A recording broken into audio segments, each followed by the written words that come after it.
Fucking intro. I love it. I don't care. I could listen to that all day. I love it. I absolutely love that intro.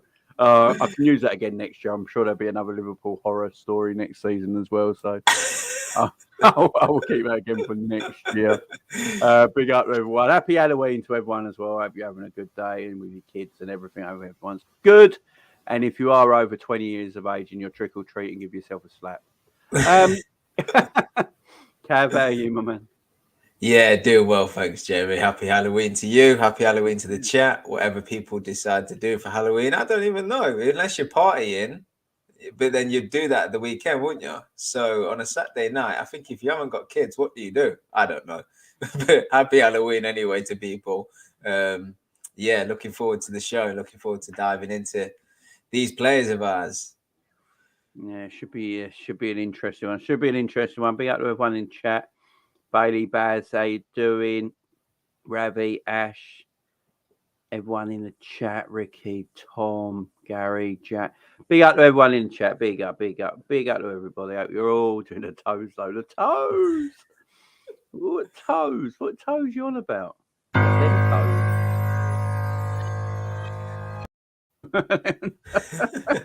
Them toes. Them toes right there. Mentos. Big up Ravi. Reminds me of something out of the 80s. That's why I went for it, man. That's why I went for it. I love it. I love it.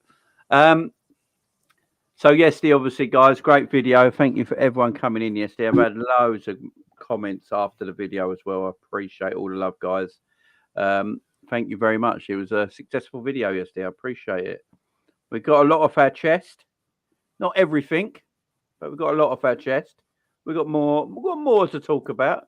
More to talk about today. The players. It's the players' turn.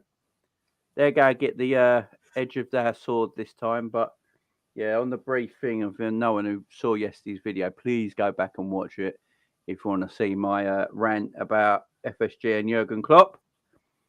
At the end of it, we come to the conclusion that the only reason I want Jurgen Klopp out of the club is for his own sanity and his own well-being, not that I hate the guy.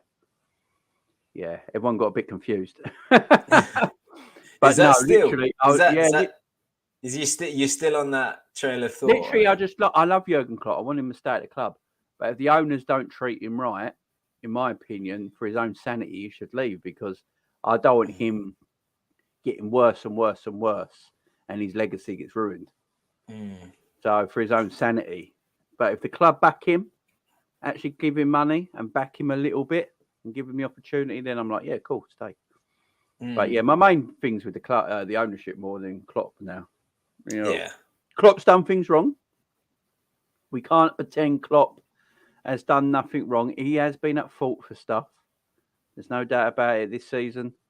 The whole midfield scenario was really down to him. You know, he said he'd done the interview. We all heard it. Then admitting he was late, he was wrong. It was too late because there was nothing we could do. You know, all these things. His substitutions, bringing on James Milner for Trent against Leeds was the weirdest sub I've ever seen in my life. I did improv for that as well, by the way. Go back and watch it; it's quality. And so a lot of that was it was both of them. Yeah, it was both of their faults. But I'm more on the side of Jurgen Klopp. Obviously, if I have to choose between two of them, FSG or Jurgen Klopp, I'm choosing Jurgen Klopp. I just want Jurgen Klopp to learn his lessons. That's all. Just learn your lessons, get better, and we're all cool. But FSG have got a lot of answers for, Cav. So, because you went on yesterday, Cav, I'd like to hear your everything you think about the club right now. What you think the problem is? Go for it. Well, first and foremost, I think a few weeks back we were sort of anybody that was Klopp out, we were dismissing, and I think that I'm Klopp in. Yeah. I'm that side of the fence. But what we can't now do is just disregard people that are Klopp out, whether they think he's the right man for the job, whether it's like yourself think that maybe he might tarnish his time at Liverpool through the way, you know, what's happening at the minute. We can't just dismiss these people. You know, whether you're FSG in or FSG out, there's valid arguments on all sides now. So everybody's opinion counts, I think. Whereas before it was just people saying it because it's reactionary, or they wanted it to be heard, you know, get clicks or whatever it is. Whereas now there's logic behind what people are saying. So look, I'm still Klopp in, but I agree with you. He's made mistakes. You know, he made mistakes in the summer, which he's admitted. He's made mistakes this season. You know, team selection, tactics, substitutions, all the things that he's judged on every single game, he has failed in. He's not failed every game, but you know, these are the things that he lives and dies by. And at the minute, he's not doing well. But the thing is, for Liverpool, for me at this point in time, they're probably a way off winning another league title again. So they are going to have to rebuild to an extent. And who do you want to sort of do that build? For me, it would be Klopp. If you lose Klopp at this point in time, you could get somebody in, a fresh face, a fresh voice. You might get a bit of a bounce and start seeing good results. You might even see good results, top four, you know, and all looking rosy for this season. But then it's the years ahead, you know, who do you want to put in place? Because I don't want to do like a Chelsea and rotate managers every year. I want somebody at the helm like we've had with Klopp, where they're there as part of a project and they see, you know, they see over most aspects of the club and they buy into every aspect, and they, you know, move forward with the project for years. And I still think Klopp's the man for that. You know, people have thrown names around like Imparch and, you know, and others, but they're not really. How realistic are these options, and how there's no proof to say that they'll do any better. You know, they'll do better at the minute, because at the minute Klopp's making some wild decisions, like you say, with the sub of Milner for Trent is one example. But I think long term, he's still the man. He's still the man, certainly in my opinion. And like when you watch the games and you see the subs and stuff, you just think this is absolutely baffling. What's he thinking? And you can't quite put your finger on it. The only thing you can assume is that we don't know about players' fitness, about their mental well-being and this and that. And maybe he's making decisions based on things that we're just not privy to as fans. Because if it's football-based decisions, it don't make sense, some of the stuff he's doing. But I listened to him in his press conference today, and he is alluding to some of the points that's been pointed out. You know, he's come out and he said, look, I'm not tired. He said, I'm here. You know, I'm not here just for the good times. I'm here for these times as well. I'm here. I'm ready. I'm willing to fight, just like my players are.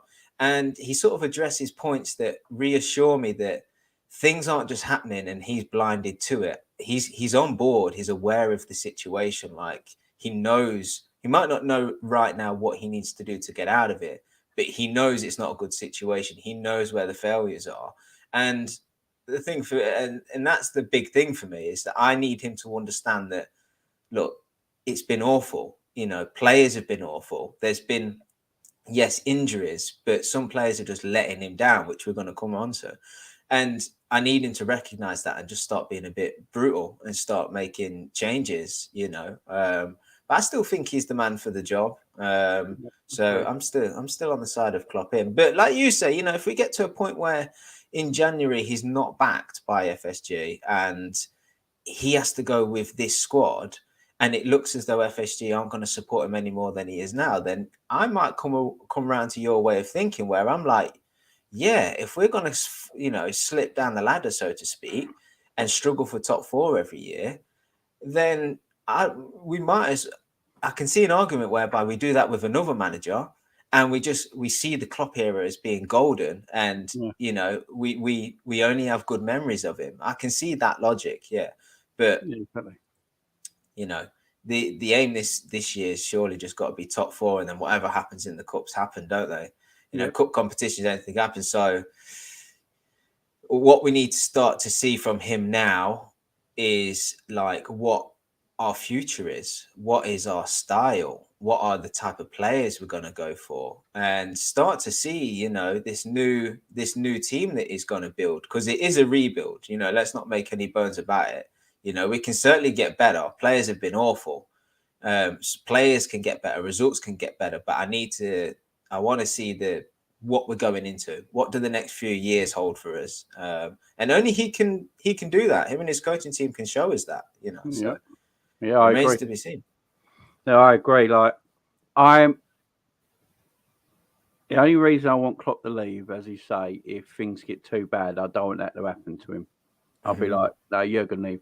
I said it like yesterday. It's like your mum and her partner are fighting, and they're horrible together, and they're continuing fighting, and he's really abusive and horrible, but she loves him and she loves the kids, so she don't want to leave. And it's like, no, mum, just leave for your own sanity. We'll be fine, sort of thing. That's how I was looking at it. So I'm not Klopp out as that thing. I'm Klopp out like that. Like I want him to stay, but if it's getting too bad for him and he's not getting what he needs to improve the team, and he has to keep trying to do this every single season, I don't want to see that for him. I want him to be better. That is why. So it's more of an emotional thing that, oh shit, I just want him gone now. It's fucking no. It's not that at all. Nowhere near. But I think this time around though, like he has on occasion for me looked a bit tired, but then I watched his press conference, like I say earlier, and actually he didn't. He looked pretty, not upbeat, but he looked alive. He looked like he was ready. Exactly. He did look ready for the fight. And whereas our crisis a couple of years ago, he had personal stuff going on in his life as well. And there was COVID, and there was a lot more stuff outside of football thrown into the mix. That's not the case this time. This is pure football now. Every decision he's making is to do with the football club and the team and the way we're playing and getting results. And so I still think that he's got the drive, the desire, motivation. And I'm with you, because I look at him as like more than a manager for me, and I think a lot of fans do. It's not just success. You can have successful managers and successful teams. It's how they conduct themselves. It's how they carry themselves. And he does it in such a way where he actually means more to us than just the manager. But he's a very well-paid manager. And he said it himself today, when he looks at his pay packet, he is paid to manage the team. He is paid to do press conferences. So there's that side where it's like, right, go out and prove your worth then, And I don't think he's out of the fight. I think he's still up for it. So yeah, exactly. I agree. Ash with a super chat. Big up, Ash. Thank you very much, my friend. Anyone suggesting Klopp out can just throw that comment out unless you're suggesting a name of an ex-manager. You've got to convince me the grass is greener. Big up to you, Ash. Much love, my friend. Thank you very much. Yeah, we're all Klopp in as a manager for this football club, but I just don't want to see him getting used and abused. That's all it is. Yeah, but he needs to. The thing is, like, for his whole time at Liverpool, like, we got to recognize where we were when he come in to where we are now, and he's maybe not got everything is wanted, but the club and the team have progressed. They're now at the point where they reached the peak, and we're falling off the other side. So if there was ever a time in his tenure to start speaking out and being a bit more pushy with the owners for backing and whatever else he needs, then now's the time. So I think we're at a point where we probably just need to wait until January and then wait until the summer to see, okay, is Klopp going to be a yes man, which I don't think he will be, or is he actually going to push? And if he pushes and he doesn't get what he wants, how does he react then? And that would tell us all we need to know then. Oh, sorry. Don't know what that came up. I was just saying, with Klopp the last few games, well, I've been angry with Klopp the last few games, so I just don't think he's had his head in the game properly. His tactics been a bit weird. I said the Leeds game especially, the team we put out against Leeds should not be losing. It's not all on him though. But I said yesterday that this has been Jurgen Klopp the last couple of weeks. Was that Harry Potter cross Jurgen? Someone stole Jurgen Klopp and kidnapped him on Twitter and implanted him with this man for the last 2 weeks. You know what I'm saying? Jurgen goes to Hogwarts. I love Jurgen. Love him. As we're right. You're dead right. Is substitutions and stuff especially, but like I have to give him. Look, we'll come on to the players, but you have to give him a little bit of leeway because, like he said a couple of times now, there's players on his bench that are just there because he has to name somebody. Like they can't even play. And that's the crazy thing, you know. He's literally making substitutions now to save legs because people can't complete 90 minutes. He's not making subs to try and impact the game. You know, that's crazy as well. So you've got to give him a little bit of like leeway with that because if the medical department tell him that a player can only do 60 minutes, if he goes against that information, he's you know, part of the problem, isn't he? Yeah, so he's just got to go off what these. I'm not sure if he employs these people. I know he's had a say in a lot of the staff we employ, but you know, he's got to trust the people around him. And if he doesn't trust them, then they shouldn't be at Liverpool Football Club. End of story. No, I perfectly agree with you, my friend. So I don't think I spoke to you in a while, ever, Kev. So the Leeds result. Let's go on that for a second before we get to these players because it'll link into the players then. The Leeds game. What's your thoughts on it?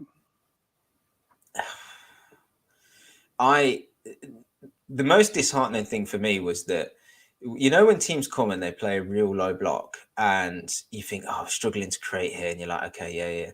It wasn't that type of game. It was a game where there was space. Yeah, there was space. Like Leeds, at times for me, they overcommitted in their press. And when we sort of got out that press or whatever, they had 4 or 5 people up front. And you think, Jesus Christ, we're going to kill them here. And we just don't. And it's like, well, there's no excuses anymore. It's just the team are playing poorly. Like, to put it quite simply, they're just playing absolute crap. Like it wouldn't have took a lot to beat that Leeds side, and there's no excuses anymore. That's the thing. You know, when we missed out on league titles before because we'd got draws against Brighton and Brentford, you can always go, yeah, but we took bad examples. We scored 3 goals, but in each of them games. But either we didn't take our chances, or we come up against a low block and it was really tough to break them down. That can happen on any given day, or you just, you know, anything can happen. It's still football. Whereas these games, it's like, it's not even like that. It's not even excuses. It's just that the other team are working better than us and they're playing better football than us. And to say that, you know, after just being beaten by Forest and Leeds is crazy. Forest and Leeds wanted it more than us. They played better football than us. I mean, come on. Is that where we're at now, really? And for me, a large part of that is down to the players. But the Leeds game, sorry, you asked about the Leeds game. Yeah, it's incredible how much of a fall off we can have, isn't it? Like that Leeds game for me, the players couldn't even pass a ball. Generally couldn't even pass a football. Like the very, very basics. Some of them weren't running. Some of them couldn't tackle. Most of them couldn't pass the ball. They couldn't finish the opportunities they got. It was just pure basic football that they wasn't able to do. And that Leeds was the first time where I kind of had a little bit of sympathy for Klopp, whereby I'm like, this is nothing to do with tactics. This is nothing to do with formation. Like, if Thiago is misplacing passes, what can Klopp do, really? Like, if every time Gomez gets the ball, he's giving it away, what can he do? Like, the players have to take responsibility for their own performance. Like, if they fail because they can't beat a low block, I'll be like, okay, maybe the tactics were a bit poor. Maybe we should have had more width. Maybe we should set up, you know, better. Maybe we should have had more variety in set pieces to open them up and get a goal from there. Okay, I can start to look at the manager. But when we lose a game, quite simply because players can't pass a ball properly, that's on them, and they have to hold that.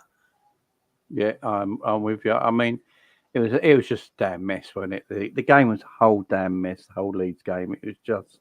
I don't know about you now, Jamie, but do you sort of? I find myself just watching the clock so often in these games now, because even after like half an hour, I'm looking at the clock going, I'm kind of scared that the time's just going to run out and we're not going to score a goal.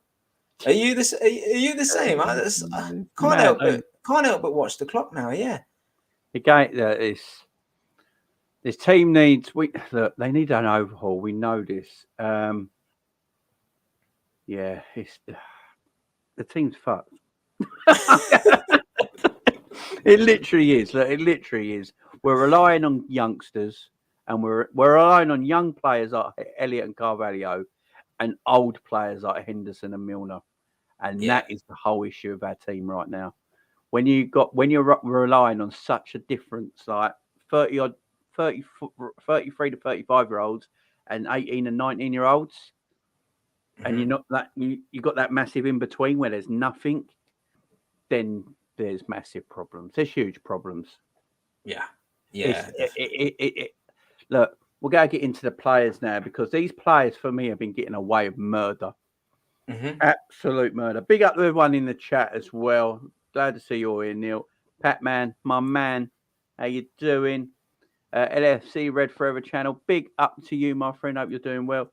Chico in the house. Bailey. Yeah, of course. Pan off. Everyone in here.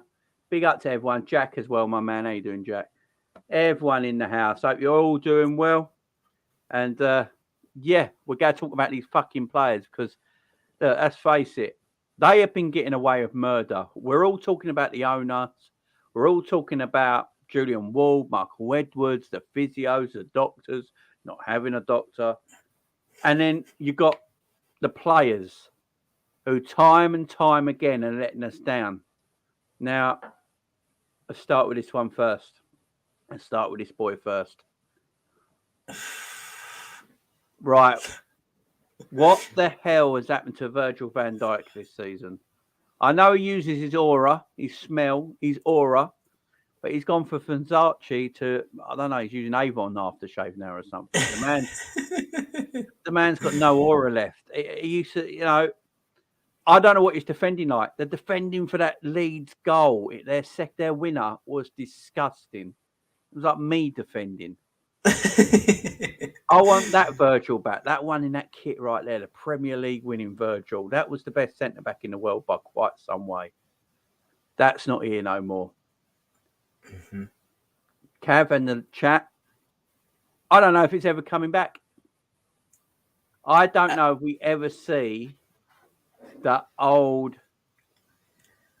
Virgil ever again. I really don't.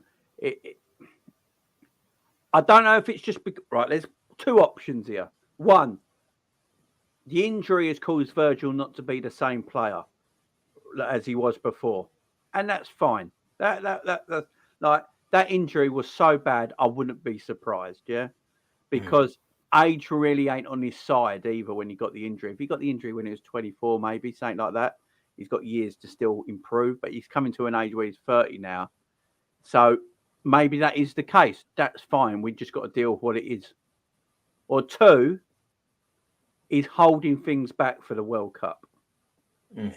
Now, I'm hoping, I'm not hoping, because if he is holding things back for the World Cup, that would really piss me off. But when you got a World Cup in the middle of a season, mentally, you might not be thinking it, but you are holding yourself back. Because I watch him defend and I'm thinking, what are you doing? Like, you're running. I watched him the other day. He ran across his 18-yard box and got to the ball before the winger. Right? So his speed's still there. He can still move. Yeah. And I watched him defend lately and I'm thinking, I don't know what's wrong with you, because you still got your pace. You still got your movement and athleticism. Are you saving yourself for the World Cup? Is he saving himself for the World Cup, Kev? Quite possibly. And the thing is, that was suggested earlier on in the season, and so many people just dismissed it. But like the poor form's gone on for so long now, you're kind of a bit like, is this the case? It could well be. We've seen it before with players. When the World Cups, in the summer, and you're getting towards the end of the season, you have seen players, take their eye off the ball and start to save themselves for international tournaments, and he could well be doing that. At the minute it's probably worse knowing that realistically they're out of the Premier League title race. The domestic cups are what he might play 3-4 games at the end if we reach a semi-final or a quarter-final, and then there's the Champions League, which is just pot luck really. So he's probably thinking this season the most important thing for him personally is the World Cup, and that's where most of his focus is. But like you said, he's not lost his pace. You know, he's he just the injury might play a part as to the reason why he's not sort of diving into tackles. And I know he's never been one to dive into tackles, but he's always put his body in front of the ball at the right time, you know, and he just doesn't seem to do it at the minute. He kind of watches the game happen around him as opposed to reacting.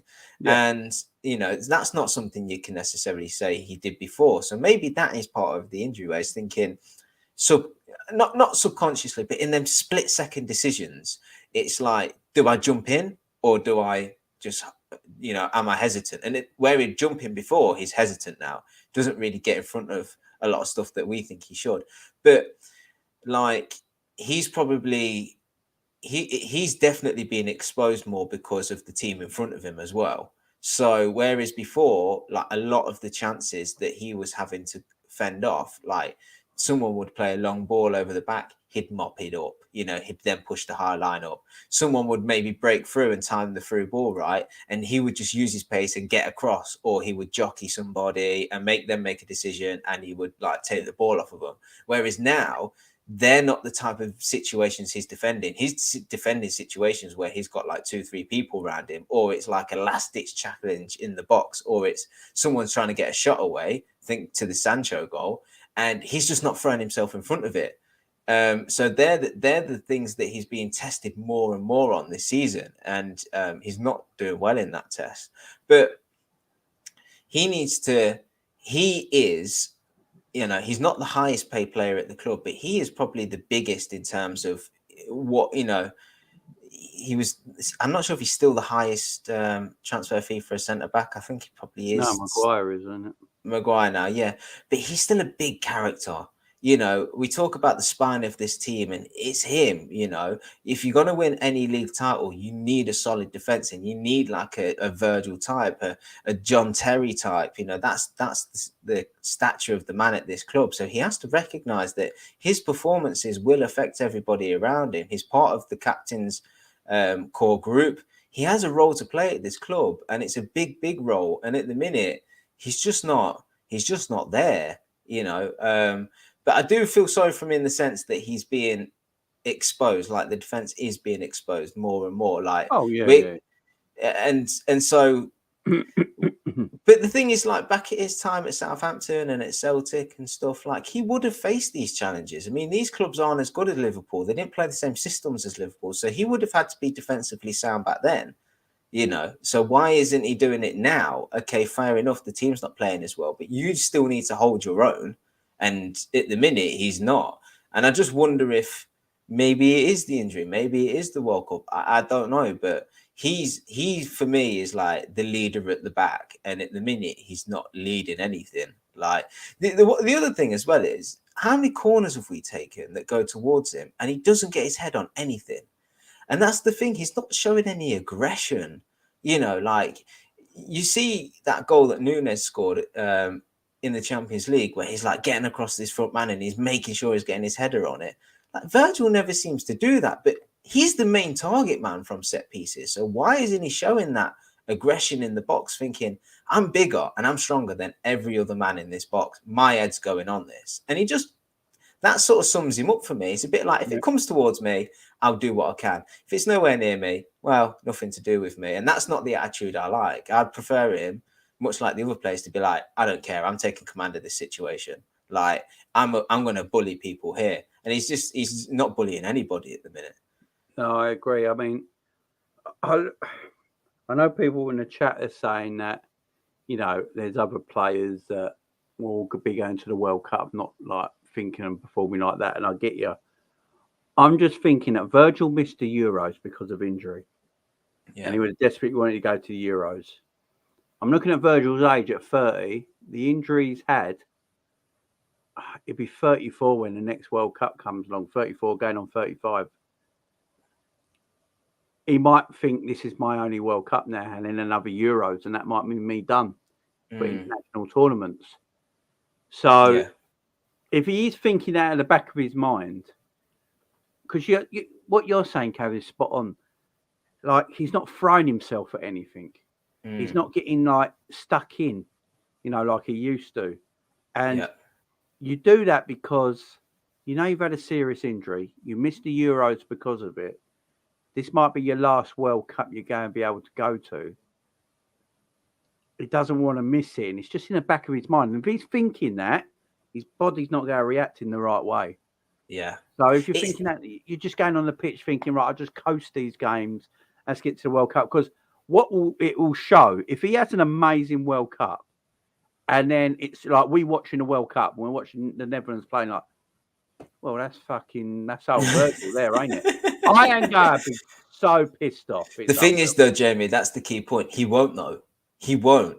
And we're not saying this is like a conscious thing that Virgil's doing. I'm actually saying it's subconscious. You know, that's the times you see it is where like somebody, there's a ball that's a 50-50, and whereas before we'd be like, I'm Virgil, I'm cleaning that up, no questions asked. Now it's a bit like, oh, will I get there? Nah, I'll just jockey for now, or he might go for it. But it's the split decision making that he's at the minute he's flighting instead of fighting. And the thing is, if he continues to do that, he will have no confidence, because I don't think Virgil's somebody that lacks confidence. He's so assured of himself, calm in his abilities. But if Virgil plays well and he's in form, he commands any situation. One-on-one, balls in the air, doesn't matter what it is. Virgil is dominant. And at the minute, he's not dominant. So he's not suddenly going to switch that on when he gets to the World Cup. It doesn't happen like that. You know, he'll rock up at the World Cup. And, you know, if hopefully for him, he has a good couple of games and that comes back. But them first couple of games then become really important, because if he gets, you know, beat in the air or gets, you know, dribbled past or scored past, well, suddenly then it's just going to all implode for him. And he's got to regret not stepping up earlier in the season with us and finding that form going into the World Cup. No, I agree. It's just, well, it's just two options for me. These are the only two options. Oh, Cav's gone. Cav's like, fuck it. No, he'll be back. These are the two options for me. I look at it and think, the injury has affected him more. The injury has affected him more than he's letting on. And there's a little bit of a decline now. Or he's just focusing too much on the World Cup. We will see after the World Cup, because if he goes back to performing to the levels we know, then happy days. I think we'll all be a bit annoyed that he was saving himself for the World Cup, but we'll just have to get past it and just go, whatever. Let's get on. But I think we're all thinking, we're all hoping it is not a start of a decline, because if it's a start of a decline, then we are in a spot of bother, because we need midfielders and we need an attacker. And if Virgil is starting to decline, Virgil's our centre-back leader. Konate's not really a leader. Matip's not really a leader. Gomez ain't really a defender. And and no, I don't mean that, Joey. Don't worry. And so we need a defensive leader. So we have to look for a Virgil replacement. I mean, to be fair, I think we should be looking for a Virgil replacement anyway, no matter if he ain't declining, because we got to start acting more positively in the transfer market. I've said it before, we're too reactionary as a club. We react to transfers in the moment and not looking in the future. You know, FSG, with the model they have, really should be looking into the future. And it should be like, well, we got, this is happening. We know Milner is going to leave at the end of next season when they signed his contract the season before. So they should have been like, right, we need someone to replace Milner now and not react next season when it's too late. We react in the moment. And with Virgil, we might be having to look at it and go, you know what? If he's on the decline, we need a centre-back leader. You know, not a centre-back like Virgil, because there's not many. Do you know what I mean? At that level that he played at. There isn't that many, but there is a lot of centre-back leaders out there that can do a great job. And that's something we might have to look to in the future, because if it is a start of a decline, then that is going to be a problem. But if it's just the World Cup, this fucking World Cup does my head in. I can't wait till it's done, because I don't think. Do you think it is decline? Because I don't think it is. Because if we're in agreement that he's not lost his pace, well, Yeah, he's you not can lost. see he's not lost his pace. He's still quick. Yeah, exactly. He gets across when he needs to. This is what's Like making me think in the air as well. He has still got a leap. So Yeah. I think physically his body's still up to it. And Virgil's biggest asset is his reading of the game. And That's gone at the moment. yeah. So when you think about centre backs that are declining, it is because they lose their pace and suddenly they can't play a higher line. And what you then tend to see is that you start to play maybe three at the back to cover for the deficiencies. Thiago Silva is a good example of that. Excellent defender, but has his limitations. And so you get bodies around him and cover them flaws. Virgil hasn't lost his pace. He hasn't lost that leap. He's just too relaxed. And so I don't think he is declining. He's the one player for me out of all these players we're going to discuss that just is in bad form. I don't think it's a decline. I don't think it's him done. I do think Virgil will be maybe not back to his absolute best, but he's got the potential to get back to the best centre back in the league again quite easily, and one of the best around Europe, if not. He has the potential to be the best again, but you'll only see that if the team's playing well. And I don't think he's done. And the thing is, he's still he's 31, I think. So he's still got another 5, maybe 6 years of playing. So this guy, this guy, yes, he's over 30, but he's still got years ahead of him. And he signed that deal looking to stay at Liverpool for the rest of his career. So I agree with you. We do need to maybe not sign his replacement. We'll come on to the other centre-backs. I think we need to get somebody in the squad, though, that is a bit more commanding and would be the next leader. You'd struggle to get somebody in now, say this summer, that's a leader at the back, because I think you'd have a clash of personalities with Virgil. Which one really would be taking the that number one spot and that sort of commanding centre back? I'm the main guy in the defence. I think you'd start to have a bit of an issue there. And it goes to show what type of characters they're after. Because if you look at Ibu, you look at Gomez, you look at Matip, they're all nice lads. They all know their place. They all know their number two to Virgil. Virgil's the big dog there. And I think if you get in another big dog, I think of somebody like Rudiger or whatever, I could just see a clash there between them and Virgil. But at some point, we've got to start thinking about resting him, because he plays every single game. It's absolutely. I agree with that. It's crazy. Like, if I understand Matip gets his injury issues, even though last season he was fit for a lot of the season. Ibu's been a bit unfortunate with his injury this season. Gomez has his injury issues, right? And poor in terms of his consistency. But you shouldn't be in a situation whereby you have 4 centre-backs, 5 including Nat Phillips, and not one of them can replace Virgil. For not even one game, Jamie. No. Like, not even one game. He literally plays every single league game and every single Champions League game. Like, if there's anyone that would be taking their, resting on their laurels a bit, it would be this guy, surely. Mm-hmm. Yeah, I agree. I mean, the Virgil one, I think it's the hardest one to understand out of all the players in our squad, because, as you say, when we watch his attributes, he's still got them. Physically, he's still quick. He's still athletic. He can still spray that long diagonal ball that he loves to do. He can still spring in the air. But it's a mental thing, because even in the opposition box, when he's going for corners and stuff, now, man could have had 6 goals in the last 3 games. Literally can, and something's not quite right, because he's not.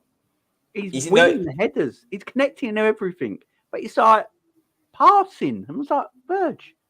He. Have you noticed that when he missed that header against Forest, he walked away and he was smiling, and it's a bit like this. I think this is kind of but I think this is the thing at the minute. I think what must be happening, and I'm speculating here, but instead of this is a close-knit team, and instead of them probably throwing their toys out the pram, getting angry at each other in the dressing room, they're probably really together, and they're probably going, lads, we'll get through it, it will be all right. Klopp's going to them, we'll just ride this moment out, we'll turn a corner, we'll be all right. Like, this happens in football. This happens with teams. We just need to accept the bad moments because we have so many good ones. And I think players start to relax too much when they hear that. And I think Virgil is an example of that. Like, he missed that header and he's walking away, like, not well, he's jogging away, smiling, like, oh, the next chance will come. And actually, as a fan, it's a bit infuriating because you're a bit like, we've not been creating chances. So actually, I don't want to see this relaxed attitude. I need you to ignite some fire and start thinking, shit, I've missed that. Fucking hell, boys, let's go again. You know, your body language needs to be different. I understand he's a centre-back, not a forward, but he got 3 good chances in that Forest game and he didn't take any. Like, on the final one, I'm expecting you to start getting pissed off. Do you know what I mean? Because this means 3 points and you're missing all the gilt-edged chances. Yeah, exactly. Yeah, exactly. Before we carry on, big up to Chico Super Chat. Hey, Jamie, and your friend. Cav. It's Cav. And he's my friend as well. I have a question. If the Liverpool players are an important factor on, if the players are an important factor on this, then why do we sack managers? I think you can tell when the manager's lost the team. I think that's different. So when a manager's completely lost the team, or the manager is just no good, I think you can tell. But you can also, when players are. You can tell when players are not doing what they should be doing. You know, you look at the way we're defending and the way, you know, we're trying to take our chances. You know, Klopp hasn't told them to do that. That's the players, not, you know, the players are letting Klopp down as well. The players are letting Jurgen down as well. But you can tell the difference when a manager has completely lost the team. When a manager's completely lost the team, not Solskjaer at Man United. You know, when you can just tell when they're not being coached properly and stuff like that. It's just.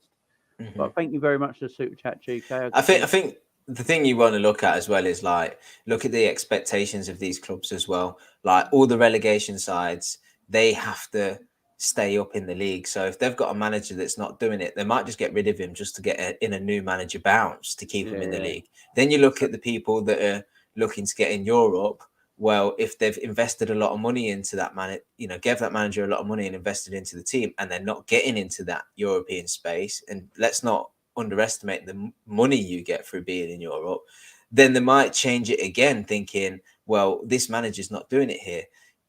The difference with Klopp, going back to Liverpool, is that he built this whole thing.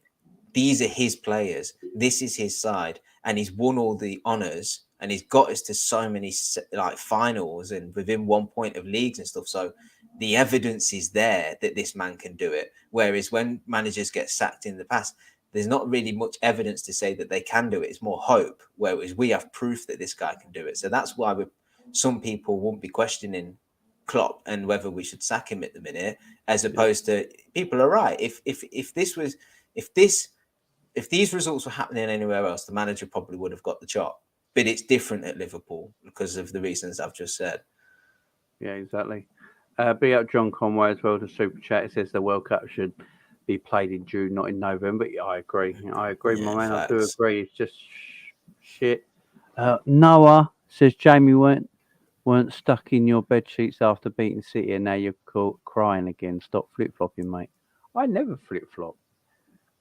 I don't know if I ever flip flopped. I don't think I've ever flip flopped. Well, it is, my man. I live in the moment.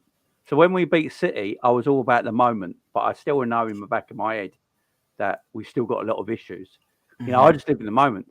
When we beat Ajax, I was like, yeah, great, we beat Ajax. But I believe I said it correctly when I said, watch us beat Man City and Ajax and lose against Leeds. I swear I said that a couple of weeks ago. I think you did say something along them lines. I swear I said that a couple of weeks ago. So, yeah, it's not flip-flopping. It's just that I'm living in the moment. So if we play well, if we beat Napoli tomorrow with a B team, I'll be like, yeah, shit, man. I'm a Liverpool fan at the end of the day. So when we win, I'm going to be hyped. But still, at the end of the day, I know there's a shitload of problems. By the way, we're not beating Napoli tomorrow. But, you know, the Napoli game's going to be mad because I think a lot of people think we're going to rest players. No. It's, yeah, we're playing a full strength team. Don't get me wrong there. Big up LFC Red. Lads, we need to be ruthless. Said it before. We're simply too nice. Yeah, I said that all the time. Hence why people score and get easy goals. This team needs, mate. Yep.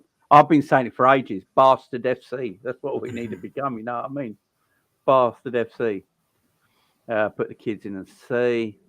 Yeah, smash the like, guys. Smash the heck out of the like button. I'd appreciate, guys. Helps the channel grow. So just hit that like button, guys. Helps the channel grow massive. So there's Liverpool fans out there watching YouTube that don't know I exist yet. So let's get my eyes on my product. So hit the like button, guys. I'd appreciate it. Right. Next victim. This is going to be the next victim right here. And he brings it up, Fabinho. Oh, my God. What has happened to Fabinho? Right. So he don't even know. Look at him. No, there's rumours about Fabinho. So the rumours about Fabinho right now going around everywhere. I've heard it in multiple different YouTube channels now and different people on Twitter and that talking about it. So apparently Fabinho and his wife, Rebecca, is it Rebecca? I think it's Rebecca, isn't it? Rebecca, have split up. Apparently they've split up and Fabinho is now living in a hotel while his wife is at the family home with the kids. It's like listening to the Kardashians or something, isn't it? It's just, this is reality TV. So apparently this is the rumour going around. Now, I don't know if it's true. We're just going to speculate on it right now. If this is the truth, I can understand why he's playing like a dog's body, man. I can understand it. You know, you split with your wife, you got other things on your mind. Also, if this is true, he shouldn't be playing. or wild option, he's playing shit. He needs a reason to put it down to, so he's just sacked off the missus and said, "I've got stuff going on." I remember a lot of people as well saying that. You know, you see his wife on Twitter all the time, don't you? She's on Twitter all the time. She hasn't actually been on Twitter for quite a while. When was her last tweet, Cav? Her last tweet was, that's a pinned one. Well, she retweeted something 23 hours ago, but then, no. So she has been tweeting. In fairness, yeah. It's all Brazilian, so I can't read it to you guys, unfortunately. Yeah, they're having their first baby as well. These are just rumours. So we can only speculate, you know. I'm not quite sure. I mean, I'm just reading her tweets now, and I can't quite work out. Public sector says it's Portuguese, not Brazilian. Yeah, absolutely right. Absolutely. Big up public sector. Although there is Brazilian language, obviously, but nah, stand corrected. You got me. I hope it's not true because I don't want two people splitting up when they're about to have a kid and stuff like that. I don't want that. I hope it's not true, but apparently there's something about the voting in Brazil. Like they're apparently meant to be quite liberal, or one of them's liberal, and then they find the other one's very conservative or something like that, which, you know, something's happening over there as well. There's a lot of stories coming out, so we're not quite sure at the moment. We can only speculate on this sort of stuff. I'm hoping none of it's true, and Fabinho's just shit now. You know, and that is just where we're at. I mean, losing Rebecca would be. I mean, she's a real one. Like, she supports the team on Twitter. She supports Fabinho, everything. So losing her would be a bit of a loss. But I would happily lose her if it means the real Fabinho comes back. I'll be honest. Like, I kind of hope that it's true and that he gets over it, and then we suddenly see the real Fabinho come back. Like, needs to get out on the town, go Pop World or wherever it is, find himself a nice new lass, get his leg over, and get back playing the way he should. That's probably what Fab just needs. Fab needs to get laid. That's all it is. He's really frustrated. Just needs to get laid. Fab, just show your money. You know, you'll be fine. You'll be fine. Sorry, women out there, but there are some of you who love fucking money, so that's not I. But yeah, just show the cash, mate. You'll get laid. I want to know what hotel he's staying in as well. It ain't a Premier Inn at £59 a night, is it? That's definitely sure. Probably some upmarket hotel with suite and all that. What does he tell the boys when he leaves at the end of training and matches? Right, boys, I'm off to the hotel now. See you later. It's probably sleeping on Firmino's sofa or something. Oh, can you imagine? Ali's sofa. Or him and Allison have gone out into Liverpool baptising people or something shit like that. You know, it's like, what the fuck? Yeah, that's the thing though. These Brazilians, they're so close to each other that, like, if he broke up with Rebecca, that would affect them all. They'd all be devastated. He could be in there. He really could, and you never know. He could buy the old hotel. Let's face it. He really could buy the old hotel. Oh man, Jesus Christ!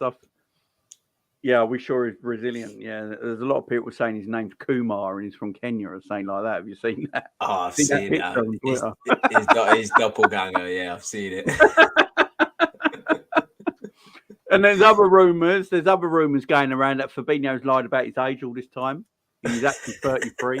It's mad. And he's actually 33 years old, going on 34, and that is why the decline's happening, which would be absolutely hilarious. We laugh at all this, but at the end of the day, this man is so shit right now. He's actually making James Milner look all right, and that is an issue. I said this the other day. When James Milner at 35, 36 is more athletic and more mobile than you when you're only 29, there's an issue. Yeah. A massive issue. And it's not just that. People are going through him. Like, people are just running through the man right now. I was watching the game the other day, and the cameraman outran Fabinho, and he weren't in frame. I forget camera. I was watching going, no, this ain't right. This ain't right. I had to rewind it a few times. Fabinho's not in frame. Because the cameraman's gone into a position where everyone can be in frame, so he can get the perfect, obviously, for us at home watching it. And Fabinho wasn't even in frame. He was still like, it's like, what the fuck is going on here? Yeah, but the thing is, but same could be said for a lot of. I mean, did you see the clip of Nunez outrunning the whole team to defend that counter when we took our corner? I mean, I know he's rapid, but I mean, sums it all up, really, doesn't it? Thanks for coming on, my friend. Lovely comment. Big up to you, my friend. Big up to you. Always welcome. You're always welcome on as well. Big up to you. Thank you very much. Fabinho wants a backdoor. Jesus Christ. I saw someone earlier put up, he just needs a couple of hookers before a match. Jesus Christ. The guy's already tired. He doesn't need that. Maybe he's been, maybe it's the opposite, Jay. Maybe he's been, using his energy elsewhere. Because it ain't on the pitch, I'm telling you that. He just might be. Oh, my God. What happened? On a serious note, though. Yeah, let's break this down. When we bought him, it took a while to get used to the way we played into the team and the setup. But once he got used to it, by God, there weren't many better in his position. He was fantastic. And let's talk about it. Fabinho's never been quick or that mobile, but not to this degree he is now. And he could get about. I used to watch him get the ball and drive at players and take them on and try and get shots off and little chips over the defence and stuff like that. That was the Fabinho I loved, controlling games. The best game I've seen Fabinho play is that game against Barcelona in the second leg. He picked up a yellow card in the first 5 minutes? Yeah. And he was faultless. Yeah. For the rest of the game. It was a beautiful performance of playing as a defensive midfielder. And now you watch him and people are walking past it. They're not even running past him.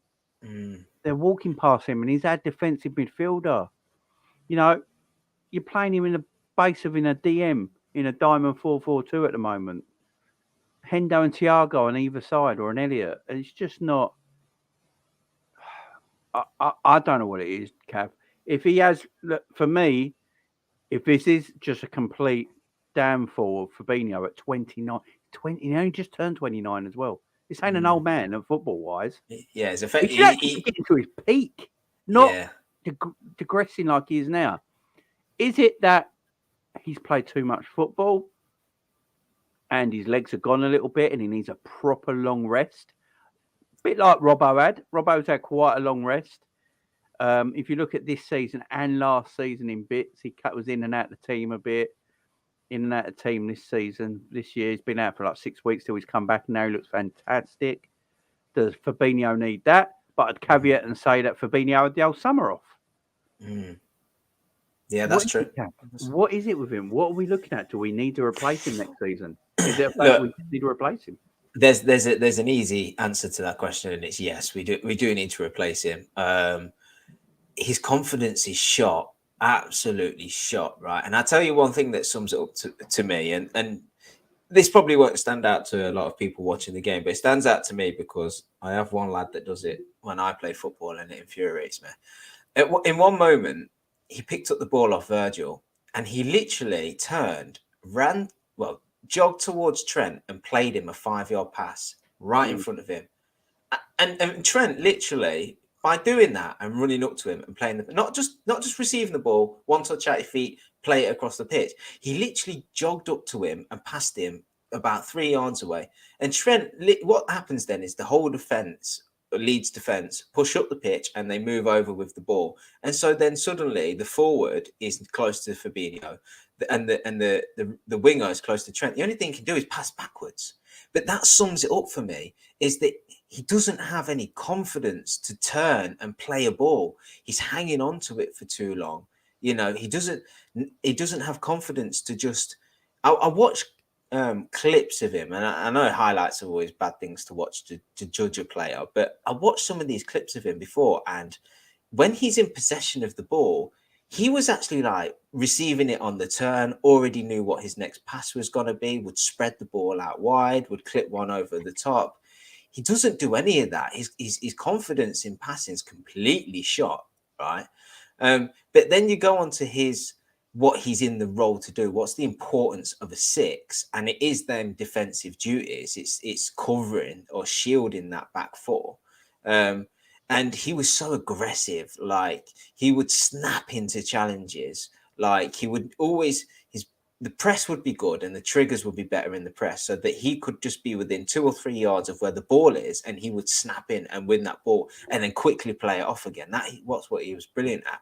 Whereas at the minute, he's running 10 yards to get to the ball, and people can see him from a mile off, and he's not aggressive in it. He doesn't take the man out. He just lets the man and the ball go by him. And there was an incident in the Leeds game where we got countered, and I seen it was Aronson on the ball on the right hand side, and I seen Fabinho coming over, and I said, okay, let's see here what's going to happen. Guarantee he skips by him. And Aronson literally waited till he came and then just sidestepped and went by him. No skill, nothing particularly fancy.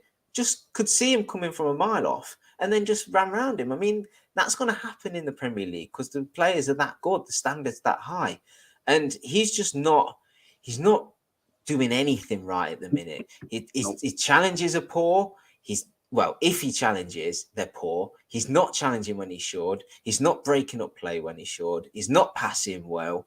He's just completely lost out there, to be honest. And what's the only thing? He's the only player in the minute as well that's looks as if he's falling out with Klopp. I mean, in 2 games now, Klopp's been belting him, and he's just not even. He's not even looked at the sideline. Like, he just completely ignored him. The rumor I heard that he carried on in the tunnel. Well, and maybe Fabinho didn't acknowledge him whatsoever. Really? I think James Pearce said he told him to fuck off or something like that. Do you think Fabinho? I mean, the whole team's playing poorly, but do you think Fabinho's maybe looking at the fact that we were definitely after a replacement for him, and he's probably thinking, what, you want to replace me after all I've done for this team? And he's maybe feeling a bit sorry for himself. He should still be playing, though. I think it's a poor excuse. But him as well. If you think someone's going to come in and take your place, don't perform like this. You know what I mean? You know, keep performing. Show the manager that you don't need a place, mate. Look how still good I am. Yeah. You know, you can't feel sorry for yourself. No. Ricky, Klopp's banging Rebecca. Wait, Ricky, if that turns out to be true, that's wild. That Can is you imagine? wild. Klopp's like, oh, I'm just doing Becca. Behind But the scenes, that's why they fell out. It's just... the thing is, when you think of a six, right? I'll use one player to sum up how important a six is for a team. I'm sure everybody in the chat knows, right, how important a six is in the team, but they are vital. And they're vital because they dictate tempo. They don't just protect the back four and they're the first line of defense. They have to be there to protect the defense because any back four without defensive midfielders, they're crap. They'll get ran past because the quality is that good in the Premier League and in Europe, right? So you need to shield your defense, and that's the main point of a six, but also the tempo side of things. If you look at someone like Pirlo, right, not blessed with a lot of pace, but every time he received the ball, his body shape was right. He knew the pass before he was going to make it. When he played the pass, he almost told the player what he wanted them to do. So if it's into your feet, I'm expecting you just to control it, do what you will. If it's in front of you, I'm telling you, run onto the ball and start pushing up the pitch, i.e. create an attack, right? If you play it behind somebody, it's, face towards your own goal. I want you to just retain possession. That's how good a good six can make your team, is they dictate tempo from deep or in the center circle kind of area of the pitch, right, as well as breaking up play. So they're significant to the whole system, and he used to be amazing at it. He's just not now, and I think that position really is what's killing this team. Everyone talks about the midfield being, our weakest point at the problem and our biggest problem in the team. And they're talking about energy and legs and stuff, but you don't necessarily need energy and legs. I've just gave you an example in Pirlo. Xavi was another one. Xavi's not fast. It's all in the brain. It's all in the basics of football. Receive the ball. Thiago does it when he receives the ball and he already knows what pass he's doing. He'll do the little feint and he'll go in one direction, take a man out of play. He'll switch the ball quickly to then the opposition are caught out because they're all on one side of the pitch. There's so much you can do in that position that you don't necessarily need pace. You have to just be intelligent. And I really thought he was intelligent, but at the minute, he's just not showing any signs of it. And he's definitely, for that reason, needs to be replaced, because if you don't have a strong six in your team, you won't win anything. And that's just the truth of it. Yeah. No, it's right. I mean, like as you say, Fabinho's never relied on athleticism and pace and mobility and shit like that. His intelligence up here was like great. Like Pat Man says, him and Rodri are very like Rodri is his intelligence. Makelele weren't the quickest, man, but there was arguably anyone better in that position. That's why it's called the Makelele position, because of his intelligence in that position. We talk about, there's players like Kante. They're a rare breed. When you talk about, he's almost a 6 and an 8, if you like. But just think of a pure defensive, deep lying midfielder. They don't necessarily need pace. They've got to have enough to get around the pitch. It's more when the opposition's gone by your midfield or there's a loose pass, you snap it up. But that's more about reading the game. That's more about your positioning and how far away you are from the ball. That's making sure you're in the right position when the trigger for the press is set. Or if one man's going, if Thiago is getting out to a player and the ball is on one side of the pitch, you then press and congest that side of the pitch. At the minute, he's just floating around doing what he wants. He's not buying into the system at all. He's not aiding the system. Yeah, exactly. I just don't know what. I watch him at the moment, and when I watch him play, he looks better in when we play more pragmatic, like we did against Man City. We dropped very deep. The back line and the midfield line were very close together. We didn't give a lot away. He didn't have to move so much, and he looked great doing it. That was his best game played this season. My problem is, though, Klopp don't want to play that way. That was a one-off. Yeah. Going forward, Klopp wants to actually play with the team he's got. When it's fully fit and function, he wants to play attacking football, high risk, high reward, so high line, get everyone up, high risk, high reward football. And to do that at this moment in time, you can't play Fabinho. You just can't, because he's mentally he's not with it. It's something not quite right. And he's 29. And when people say, I've been saying his legs are gone, man. I'm watching him. I watch him fall over when he gets half turned. He turns and he falls on his ass. Yeah. What is going on? I'm watching people just walk past him. And he knows they're walk passing him. But a Fabinho of old would just like, I'll drop back 5 yards now, so I'm not giving up this space. You see him pushing up near the near the goal, and you're like, what are you doing? You ain't got the pace to get back. It's like the other day when like you just said, I watched Darwin Nunez run from the opposition goal and got all the way back to our box to clear the ball, and he ran past Fabinho. I mean, Darwin Nunez is lightning quick. I mean, that was insane. But it's just like, what? And Fabinho had a 40-yard head start on him. Yeah. That's an issue. And I think Klopp knows it's an issue. Klopp and Fabinho, it's twice now in 10 days that they've had disagreements with on the pitch. Yeah. Klopp's not happy with him. Henderson, it's just... I'll ask you this then, Jamie, right? Go back to the Man City game, and I asked myself the reason why he was good in that game. And I think the answer is because we sat back and Man City pushed onto us, and we were boxed in our own half, maybe even 20, 30 yards from goal. We were condensed. So every time he had to put a challenge in, the challenge was always 2-3 yards around him. He didn't have to run to get to the challenge necessarily. It was just always around him. There were players around him. It was compact. And actually, when you think about Liverpool when they're at their best, they press the opposition so well that we were always playing in their half. So again, you're playing in a certain area of the pitch that's compact, so then he can work again there. I think what we're seeing at the minute is because the press is so poor, the game is so stretched. Every it's back and forth. It's like a basketball game, but the players are so far apart that he has more ground to cover, and he just quite simply can't. He's not intelligent enough to be honest with you. I would say, he's tired and his legs are gone. I also just don't think he's intelligent enough to do it. Like there's other defensive midfielders in this league that aren't particularly quick, but they always seem to get there. Whether it's a foul or they break up play and it's snide. Fernandinho is a perfect example. Isn't quick. Don't think he was ever quick, but was always close enough to the man in the ball to either win the ball or make a foul to break up play. At the minute, he's miles away from the play. And I think Liverpool, when they improve and they turn this corner, they're going to start to press again and they're going to start to be compact because that's Klopp's way. He's not going to move away from that.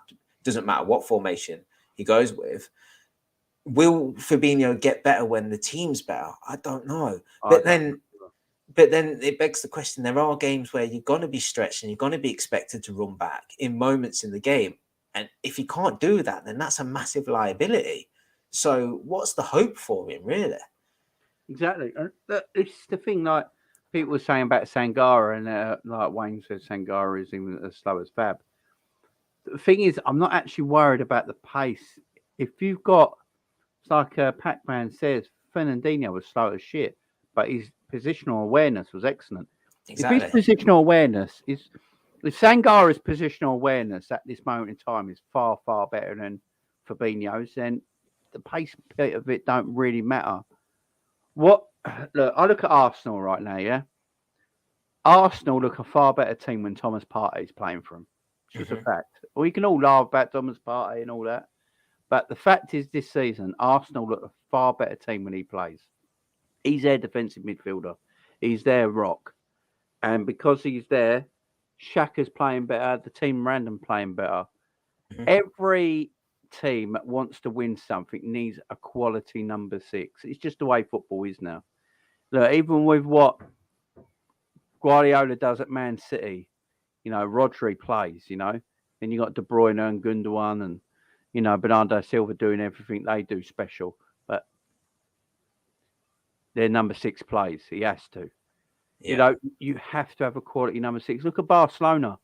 They're great. One of the best club sides I've ever seen play. Sergio Busquets played every week. He was probably the most important player apart from Messi in that 11. Messi and Busquets were probably the first two team names on the team sheet.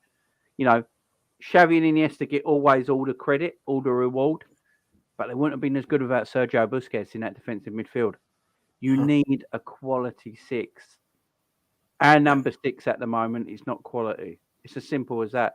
And when he's not doing well, Virgil's not doing well, you know, and this fella,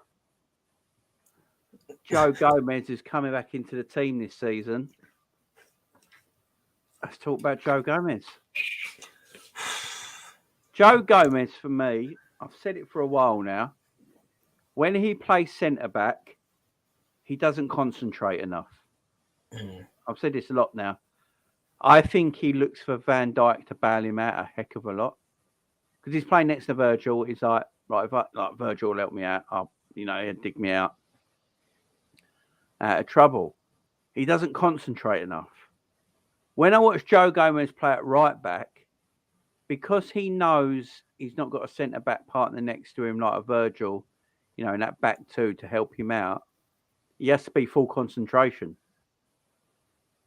And when I watch him play at right back, his concentration levels seem to be higher in that position than they do at centre-back right now.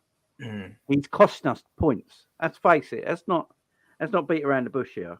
He had a great game against Man City, yes. So did Fabinho, Yeah. But he has had a disaster against Forest, a disaster against Leeds. I don't want to see Joe Gomez playing centre-back anymore going forward for the rest of this season. I think Joe Gomez is going to play. I think he needs to play right back at times because I think his concentration levels are better there. Gomez has always had this. This is nothing new with Joey, by the way. He's always had that concentration issue. He's not great in the air for a centre-back. He's shaking, Rebecca. This is gonna go on. And he makes too many stupid errors, don't he? Look at his error. Look at his error against Leeds. I know everyone. What wound me up about that, right? I was looking at Twitter about that, and there's a lot of blue tick Liverpool fans on there, right, on Twitter, that just couldn't get it in them to blame Joe Gomez for that goal, right? They go, oh, it's partly Alisson's fault as well. He's like, no, what? Alisson got himself in a position to receive the pass from Joe Gomez to then play it on again to Virgil and get the ball going, yeah? Everyone could see that. But Joe didn't look and just overhit the pass. And it's like, yeah. Look, it was Gomez's fault, right? He was stupid. He did the first bit excellently as well. But again, concentration levels.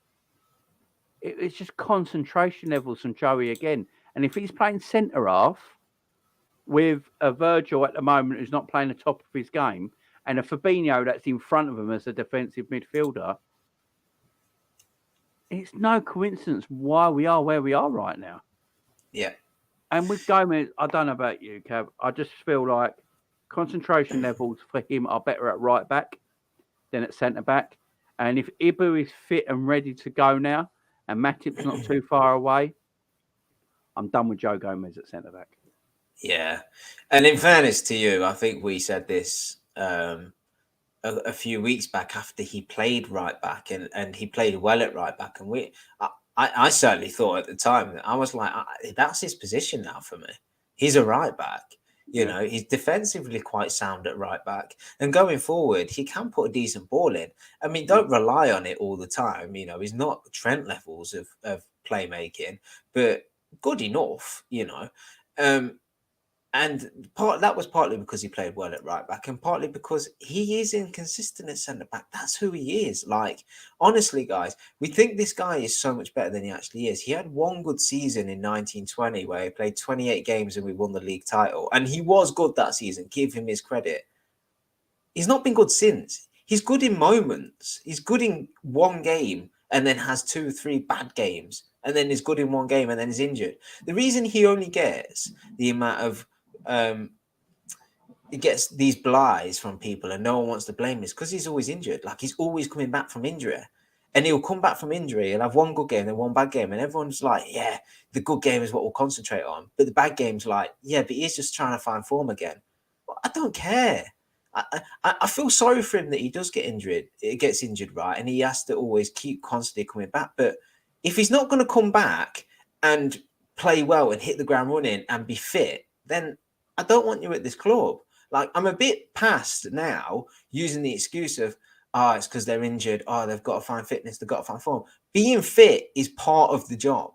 Like, being available is part of the job. Now, if you get an impact injury, you get taken out, it happens. I get that, right? But it feels like this guy, and he's still young, right? It feels like he always is just injured, comes back in the team, plays one good game. We go, oh, brilliant. We've got that 1920 Gomez back. We haven't. We're fooling ourselves. We've got an inconsistent fourth choice centre-back. That's what we have. He's English, and everyone, when he has one good game, we go, he's the best English centre-back. He's not. And to be honest, there's no good English centre-back. So, he's in the pool with the rest of them. I like the guy. He seems like, from all like the inside training videos and all the, the stuff they do at Christmas and media stuff they do, he seems like a sound lad, right? But I'm not here for personalities. I'm here to win football games, and he is a liability at centre back. Let's make no bones about it. Like, I've said it before, I've said it quite a few times. He could be a good centre back. When he plays more and more, his confidence grows. He's not going to play that consistent amount of games for Liverpool. It won't happen. He'll get injured, right? Or Ebo and Matip are better than him. So he's never going to play 10 games and start to be like, you know what? I'm the man. I'm a commanding centre-back. I'll dominate this situation. I don't make mistakes. I'm so confident in myself. He won't be that guy at Liverpool. It won't happen. So you're always just going to have this inconsistent player. The only reason he will stay at Liverpool is quite simply because we have too many other positions to sort out. So this is what we have to accept with him. Matip's a better defender, better in the air, better at reading the game, makes less mistakes. Ebo has got everything that Gomez has, but better. He's bigger, he's stronger, he's faster, he's better on the ball, he's got better passing, he scores goals from corners. Joey's never scored a goal for Liverpool. Ebo scored like 3 in one season, if not more. He's quite simply just a fourth choice centre-back. Like, I almost feel like him being English boosts him a little bit as well. Like, yeah, it does. I mean, if he was some Swedish flair that was playing for us, no one would care. We would want him out. Like, it's because he's an English boy, and he's been at the club now 8 years. He's been at the club a long time. He signed from Charlton, I think, didn't we? Yeah, he came here the year before Klopp, I think, or the same year, something like that. So he's been at the club 7 or 8 years. Been at the club a long time, and I'm looking at him now, just thinking, look, you've got too many mistakes in you. It reminds me of Lovren, right? We got rid of Lovren, yeah? Lovren made mistakes a lot. And Lovren always tried to fight the opposition attacker instead of defending. He'd want to put, like, I can beat you in a fight scenario. And it's like, that's not what I want from my centre-back. Stop it. He had that disaster against Tottenham. We basically never saw him again. And he was gone, all right? We need to have the same thing with Joey. Yes, he's English. He's been at the club a long time, but he makes too many mistakes. And Ibu's 23 going on 24. I think Joey's 2 years older than him. But if you ask me right now, Ibu looks a more complete centre back than Joe Gomez does, and he's 2 years younger. And Joe Gomez has been at his club 7 or 8 years. I think this is what I'm saying. We got to look at it and go, look, Gomez is either going to stay as a right back. And as a right back, as I said, I think he concentrates better at right back because he knows there's no one around to help him. He has to defend properly at right back. So his concentration is fully on. At centre back, I think he just relies on Virgil to dig him out of trouble sometimes. Or he tries to be Virgil, like Virgil Light. And no, don't. Just be yourself. But in the air for corners and stuff like that, he's not great. He gets beaten in the air a lot as a centre-back. His pace has got him out of a lot of trouble a lot of the time. Say similar to Kyle Walker. Kyle Walker's not a great defender, but his pace gets him out of a lot of trouble. Joey Gomez is sort of the same. His pace has got him out of a lot of trouble sometimes. And no, he's making too many mistakes now. Fabinho is making too many mistakes. I'm not going to go on about Trent in this video because we spoke about Trent so many times this season. But mistakes. Fabinho, non-existent. Needs a defensive midfielder. And it carries on, guys. It carries on. Hendo. Right, I love Henderson, yeah? Henderson, I love Hendo, right? This is going to split. I think Henderson splits the fan base. I really do. I'm laughing, Jamie, because I've seen Pep Man's comment. I've just realised that if there's any rival fans in tonight, they're absolutely milking this up. I tell you what, we said, we've got to fucking lay this on the table and just get it out there. This is why it's a 2-part video. If I did all this in the first one, it'd be 6 hours long. We've got to put this all out there. I want to do this video yesterday and today, and get this done and move on, because this all needs to be spoke about. If other Liverpool channels are not speaking about it, they should be, because we can't sit here and pretend everything's going to get better. We can't sit here and pretend, right, it's all going to get better. Jurgen Klopp's going to pull a miracle out of the hat and everything's going to be better, and we can put this behind us after the World Cup and blah, blah, blah. No, look, everything's shit at the moment. Let's be honest. Players are not playing well. The manager's not been doing his job properly the last few weeks. The ownership is not backing their manager, who they think's the best in the world, to give him what he deserves. The summer transfer window was horseshit. We can't pretend everything is angel delight, can we? You know what I'm saying? It's just crap at the moment. And even if we do pretend, Jamie, the league doesn't. And that's the reality of it. People don't like to hear it, but football is a business, right? Whether it be in monetary terms or whether it be in points in a table that wins you championships or it doesn't. It's not forgiving. It doesn't care about your excuses, right? So if people are paid to be professional footballers and they're not fit and available and playing to the standard that we bought them to play to, then it has to be said. We don't hate these people, but they're part of the reason why we're here, So we're not afraid to say, I'm really sorry, you're shit. We like you, but you're playing crap. It is what it is. It's facts. Sometimes you've got to just face the music, haven't you? These guys, they ain't got to hear it, so it don't matter. They're not facing the music. We're just bad at the moment. And as I feel, I've got my own platform, and Liverpool fan, my own platform. And I think we should be talking about this more. We shouldn't be hiding the fact that, things might get better.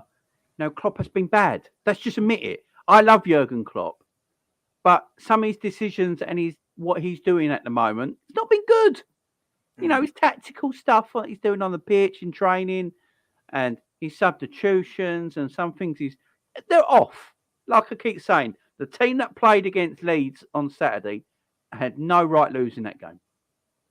Should be putting Leeds to bed. Things are off at the moment. And the ownership, shit. Klopp been average this season. The players, shit.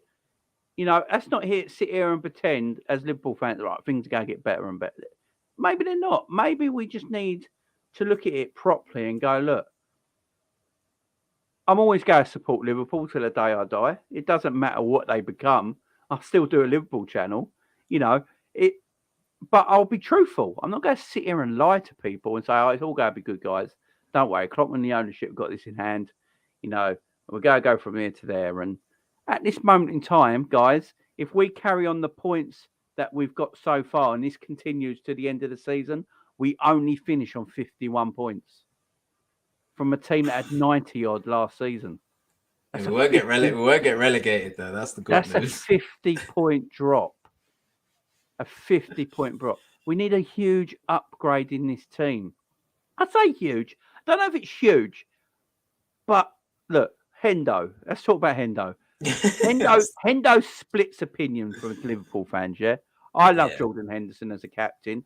I think he's a great bloke, a great leader. Times this season, I can't even defend what he's doing on the pitch at times. Sometimes I think Hendo actually has quite a good game, but people don't want to admit it because it's Jordan Henderson. And they're like, Hendo's shit again. It's like, really? Was he? That's true. I thought he was actually pretty good today. Let's not do that.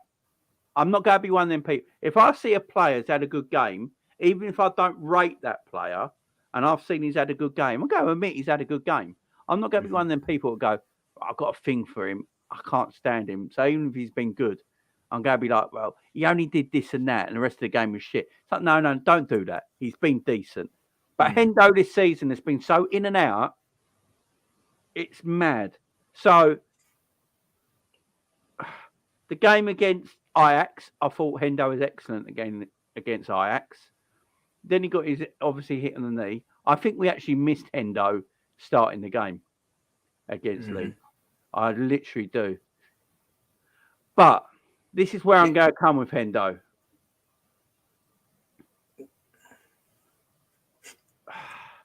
He's been at the club 11 years now. He's been at the club for 11 years now. How much longer does Hendo stay at this club and is a vital part of the team? See, I've always been on the thing. I think Hendo's been better for Liverpool than he's been worse. I know there's other fans who think Hendo's been shit for years and why do we part with him? I think he's actually been better than he has been worse for Liverpool Football Club. But I'm looking at it now. We're on about the age of the team. I think he's 31 now, ain't he? He's played for Liverpool for 11 years. He's starting to pick up the odd injury here and there. What do we do with Hendo? Does Hendo just become that player? Because I do think, by the way, that you need veteran players in your team. Yeah. I do think you need veteran players in your team. I watched Man United still have Ryan Giggs at 40. You know, Paul Scholes retired and Alex Ferguson brought him back. You know, I do think you can have veteran players in your team, but the whole thing is don't have too many. Yeah. I'm on the thing, I think Hendo stays at the football club because I think Milner will leave in the summer and Hendo becomes sort of that sort of player where he's going to be a bit more in and out. I've already said it. Keep the three top, keep Thiago and Henderson, say, and then buy 3 brand new ones around them so they don't have to play every week. And then you ain't relying on them. If you're not relying on Hendo, because I don't think we should be. At the moment in time, like I said, we're relying on Harvey Elliott, who's 19, Hendo and Milner.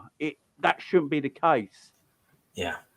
I like Hendo in the team. He's a great captain and a great leader, but he shouldn't be playing as much as he is for me. And again, it's going to split the fan base, Cav, but I like Hendo and I think he should stay. What's your opinion? And guys in the chat, what's your opinion on Hendo as well? Should Hendo stay for another few years and just take up that Milner role and be in the squad, but not play as much? Or do you think he should just leave? Let me know in the chat, guys. I'd like to know. And Cav, I'll give it up to you now. Hendo, not me. No, I think there's a place for Henderson at this club. But I think Henderson's the sort of player, like you said, he should be like the Milner for us, not this season, but what Milner should have been this season, because Milner's played way too much than he should have this season. But Henderson should be the guy you expect nothing of, but you actually get something out of, if that makes sense. So expect nothing from him. You know, he's just that backup there. He's the experienced man in and around the squad. He's passing messages on from Klopp and the coaching team. He's making sure standards are high in training. He comes on as a substitute in the games to sort of see out games or just give people a bit of a kick up the arse. If the team's playing really well, you might drop him in as a start for some games, because when the team's playing well, as we've seen from the year we won the league, it doesn't matter at times who you drop in, as long as you got the spine in there. You can, if the momentum's there and you're winning game after game, you can afford to drop certain players in, and he'd be one you drop in just to rest another midfielder. That's his role for me. You know, he can do moments of brilliance, like we see him on the outside of the foot assist to Salah the other week. Like, he has it in his locker. We just shouldn't expect it. We shouldn't be playing him, you know, week in, week out, and we shouldn't be expecting him to get assists, put good crosses in, cover the entire pitch. We should just, as I say, just bring him on as a sub, you know, and have him around the squad. There should be in this team 3 midfielders like you've put, they're the first choices ahead of him, guaranteed, because they're more technical, they've got more energy, you know, but they might lack a bit of communication, a bit of drive, a bit of desire, and that's where he would come into it, and he would play his part. You can't afford to lose both Milner and Henderson to be, because he's part of the reason that, if we call this a bit of a crisis, here's the reason why you ain't seen players come out on social media doing all the apologies like United do, and people start falling out, and you see videos of people punching each other up in training and stuff. None of that stuff's happening. All the crisis with Liverpool's on the pitch. Off the pitch, the squad is still pretty close together, and he's part of that, and that's what you want. Soon as you look at the United downfall, you look at the Arsenal downfall, you look at the other clubs that were at the top and then slowly fell away, and then you look at all the off-field stuff, the media stuff and whatever, they were getting skinned left, right and centre. You look at like all the incidents Pogba was involved in, and you look at, you know, Ibrahimovic when he was at United, all the stuff that he was involved in. There's training videos of Mourinho and Pogba like frowning at each other and arguing. You know, Xhaka swearing at the fans and stuff. Like, this is what happens when big clubs have downfalls. But at Liverpool, and we've had a downfall, whether it is the downfall, I don't know, but we've had a downfall. But as I say, the crisis is on the pitch, and Henderson's doing his bit, I'm sure, at the minute, along with Milner, to sort of make sure that everybody's still working hard, they're still putting the right things in. They'll be in people's ear going, don't post that on social media. After a loss, don't post anything that'll piss off the fans. Don't do interviews if it's going to annoy fans. Like they're doing, guarantee it, guys. That's the reason why this squad is we still feel like it's not a crisis, because all the stuff's happening on the pitch and not off the pitch, and he's part of that, and that's really important for a football club. We shouldn't underestimate that, you know, because you don't realize you've not got it until it's gone, and then you start seeing things like, oh, why is he doing that? Why is he doing this? Oh, he's posting on social media that he's out eating meals and doing this and partying, and you know, you start seeing the young players. Harvey Elliott would have been frigging well rogue by now if it weren't for the other boys pulling him up, you know. And that's the facts of it. People don't like to hear it because he's a old Englishman that's in this squad and he keeps putting fucking crosses into the back stick that miss everybody. People hate it because it's not flary, it's not sexy, you know, it's not exotic. But they have their place in squads. And for me, you shouldn't have too many, but you need at least one or two. And if Milner's going to go, which I think he probably might, then you've got to keep Henderson for that reason. You know, but we shouldn't be judging him on what he does on the pitch. For me right now, he should be doing all the stuff that I've just mentioned, you know, off the pitch. That's what we should be judging him on. Same with Milner this season. Milner's getting criticism. You're like, hold on a minute, he's the only midfielder that's staying fit. Do you know what I mean? Where Milner's come on, the problem is, Milner's come on and has actually played well when he's either started or come on. But the problem is, he shouldn't be starting or coming on. This is the whole issue of our team right now. But if the players are playing well, no matter who they are, let's just leave them be. But if the recruitment was done right, we would have 2-3 midfielders in this team that are starters week in, week out. And Milner would have been coming on this season in the games where we were 2 or 3 up and he just sees it out, and you'd have been buzzing. You'd be like, I'm so pleased we've got Milner in this squad because we're able to pull off Thiago. We're able to pull off, let's say we had a Valverde, you know, fucking dreaming, but you know, Valverde's he's our first name on the team sheet. Like he's mint, you know. Yeah. We're 3-0 up at Palace away. And you know, or we're 2-0 up at Palace away, and we want to pull Valverde off to get him ready for the Champions League game in the week. You bring a Milner on. That's what Milner should be doing. Milner should not be starting, and he certainly should not be the best midfielder in this team. It's just, and it's unfair when people criticize him. It's not his fault that he stayed fit and is available. Like, that's what he's there to do. You know, it's the fault of the recruitment, and then the fact that no one else can stay fit, that he's in the team. But we shouldn't be judging him on that. You're judging him on the wrong things. Yeah, I agree. Like the Hendo, I've been looking at a live chat, and Hendo just splits everyone. I think most people are like, all right, Hendo stays at the club, but as that veteran, but we can't rely on him to play every week, which I agree with. That should be the case. but he does split. There's a player that does split the fan base as well. We're going to talk about it right now. And I'm going to talk about him in a positive light. I know a lot of people talk about him in a negative light. Darwin. There he is. Man. Right, Darwin Nunez, yeah. A lot of Liverpool fans are really down on him. Look, I can understand everyone's opinion. I know Monts from Big Six Bands, big up the Monts. I know he's not a massive fan of him. The things... Look, he's a raw player. There is no doubt about that. He's a very, very raw player. When I watch him play, I can see there's a player there, a dangerous player there.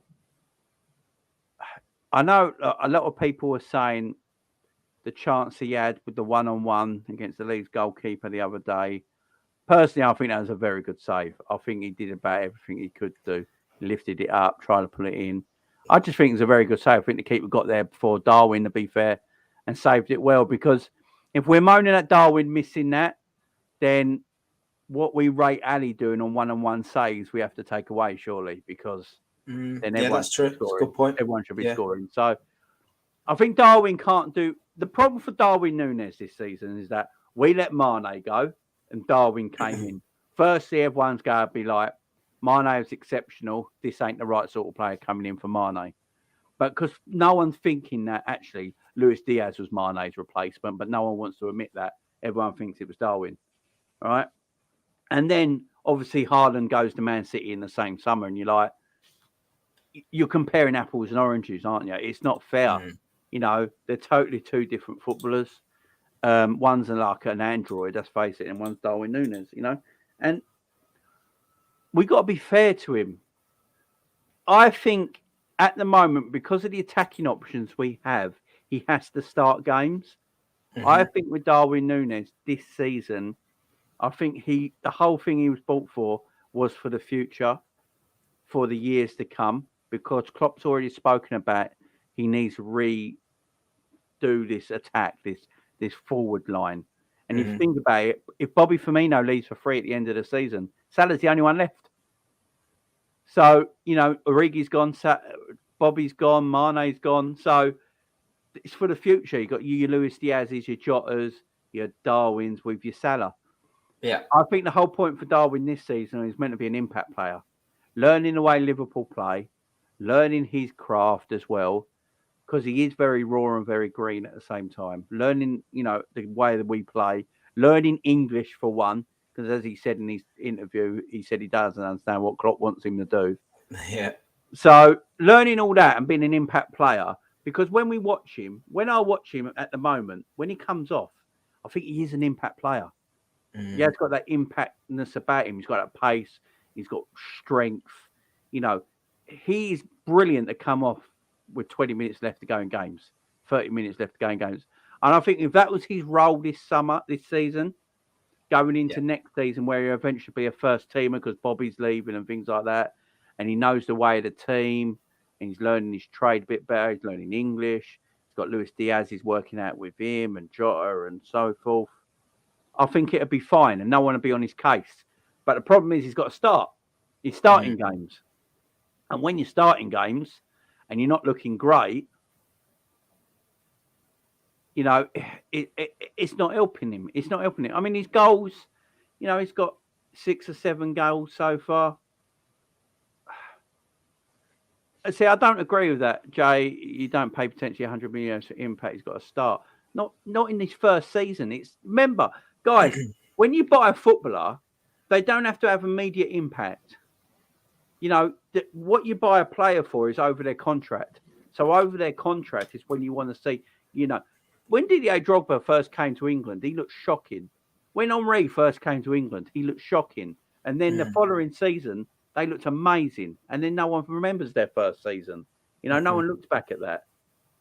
If Darwin gets 12 to 14, 15 goals this season. Oh, we'll get that easily. In all competitions, I'm like, that's fine. That's fine. And then the following year, when he learns more about the game, when he learns the way... Don't forget, Darwin is not performing in a shit Liverpool team at the moment. What do we expect him to do? You know, he can't exactly, you know... He's performing. I think Darwin is performing actually pretty good in the way Liverpool are playing right now. You know, he's not exactly coming in when Liverpool are flying and like running City close to the league already, and it's them and City are flying away with it like always. And you know, Darwin can come in and do his bits and pieces. No one will actually care because you know Liverpool are flying. Because Liverpool are dog shit at the moment. When Darwin comes in and looks a bit, everyone's like, well, that's it. He's fucking crap. You know. See, a lot of people now. Sorry to cut you, Jed, but like, a lot of people are putting the fee in there. And one thing we've got to remember, guys, is forget the fee. This is Jurgen Klopp. Jurgen Klopp, right, will identify characteristics in a player not only on the pitch but off the pitch. How many times have we seen it? Like we've gone for players and Klopp's like spoke to them on the phone, or he's met their family, he spoke to them, he's trying to understand what they want in their career. Are they going to be right for the group? All of this, right? And then you look at the player and what attributes they have. And if he feels like he has the player in there that's going to give him everything, he will make them a superstar. We've seen it time and time again. So Jamie's absolutely right.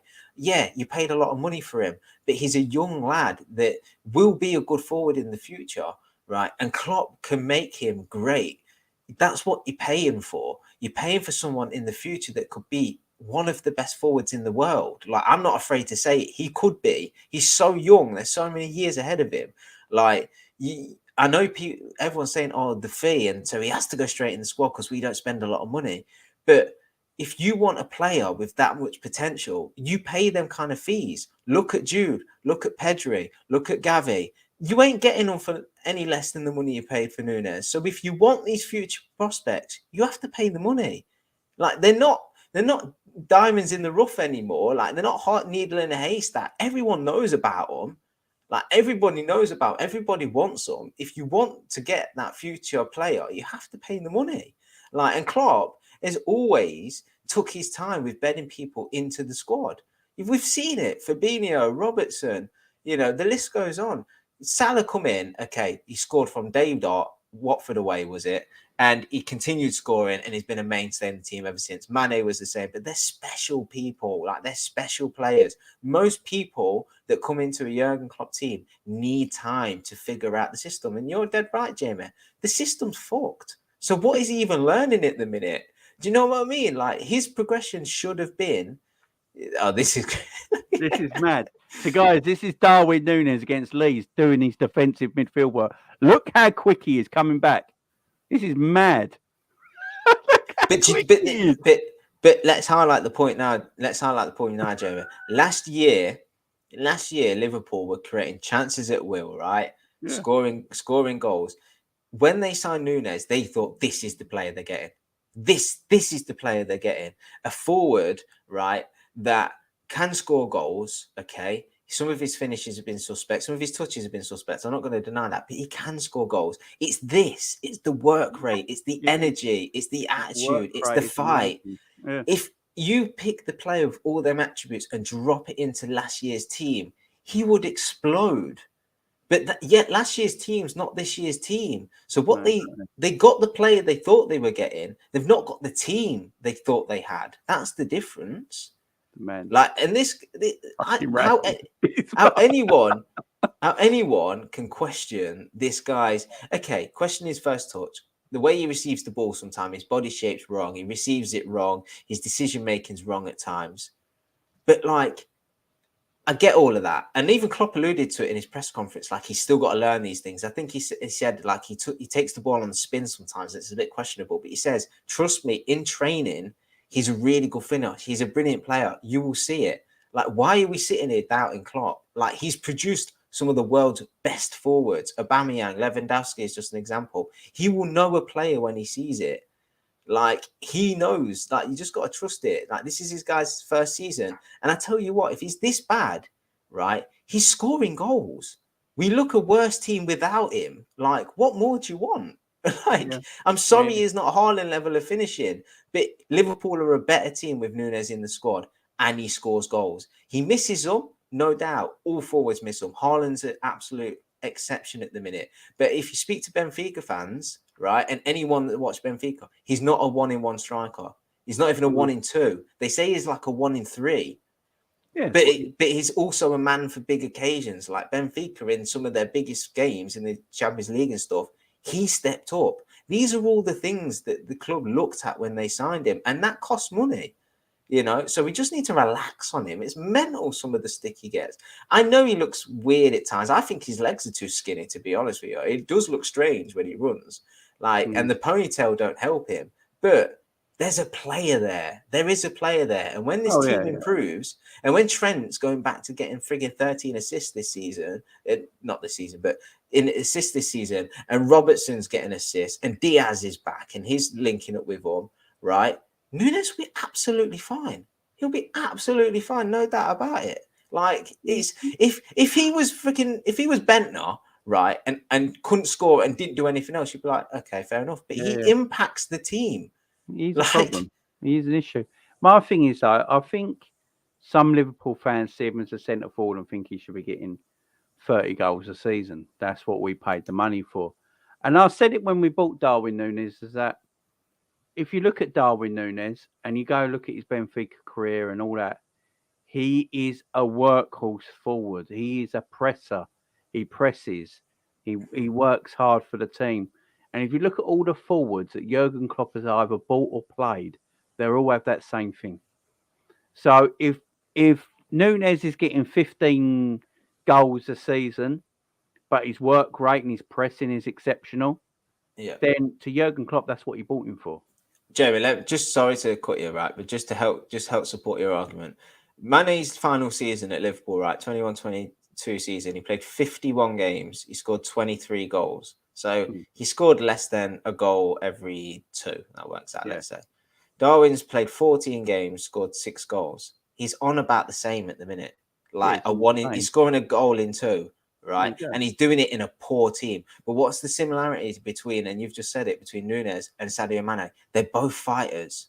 They're both warriors. They both back themselves. They're up every time they step on that pitch. Right, they're not doing what we described Virgil doing as earlier, as a bit passive or whatever. No, they're alive. They're prepared for the game. Headbutting someone, bit too alive, but but he's ready to fight, and that's what Jurgen Klopp wants in his team. He needed to replace a warrior with a warrior, and that's what he's got in Mane. And come the end of the season, if he continues the way he's going, he will replace their Mane goals. And then what are fans going to say then? Do you know what I mean? He did at the minute. He replaced Mane's goals. He's got the right attitude. He's a good presser, right? Okay, the team's not pressing well at the minute, so you're not going to see him in that best light. But he's tracking back. He's winning headers. He's scoring. He scored goals. He scored the one goal that we needed the other day to beat West Ham. He scored the goal to win the Community Shield and impacted the game against Man City. He's already played, important games and done important things for us so far this season. Come the end of the season, if he continues the way he's going, I'm not saying he's going to get better, although I think he will. If he just continues as he is at the minute, which everybody's criticizing, everyone will look at the stats and go, he's always fit. He's always up for the fight, and he replaced Mane's goals. I mean, and look at the age of him, and he's going to grow and get better. I mean, what's the problem? Generally, what is the problem? The fact that his touch is terrible at times. Oh, great! It will improve. I agree. And look, Mane. Let's not forget, Mane was a shit as well on the pitch. He was aggressive. Mane used to elbow people, and I remember rival fans saying, "How does Mane never get red cards?" Because he goes in late sometimes. He likes an elbow. You've got to be aggressive. We've got to be aggressive. And look, I like Darwin, but I really do think we had a fully fit team this year. I think our preferred front three right now would probably be Luis Diaz, Jota, and Mo Salah. I think that would be Klopp. And then you got Bobby and Darwin coming off the bench. That's good options off the bench for forwards. Bobby can come on and change the games in different kinds of way, or he can come on and be that sort of defensive-minded forward that comes on and, helps you out like that. But Darwin's that impact player that can come in and create things out of nothing. There was that shot he did the other, Darwin against Leeds has such a weird game because do you remember that chance when he got put? My glasses are on wonky. You remember that chance when he got put through 1-on-1 and for some reason he didn't shoot? And what we know about Darwin is he seems to shoot whenever he gets the ball. Yeah, first time shot all the time. Yeah, and then he had that shot on the edge of the box that was really well saved by the keeper, tipped over the bar, almost went into the corner. You know, yeah. Like, and then he had that chance, obviously, where the keeper saved it, and I think it was a really good save. So it's impactful. Yeah. Once he starts to put some balls in the back of the net, everyone will start to calm down on him, and you can see there's a footballer there. Yeah, you can. If you want the opposite, he has a shot. I actually like the fact that he likes having a shot, exactly, no matter where he is on the pitch. I like that. If you want the opposite, I'll give you Balotelli, and I'll give you what was it, Lambert, who played for us. Yeah. I'm having. Is that what you want? You want people that have got. You want people that look assured and have got a good touch. Great. I don't care if Nunez hasn't got a great touch at the minute. He's fucking getting shots on target and he's scoring goals. Like, Lukaku's never had a first touch in his career, but he's a goal scorer. I mean, what do we all laugh about Lukaku for? He's terrible first touch, but the man bangs goals. The thing is, his touch is improved as well. Like, we're side at the moment.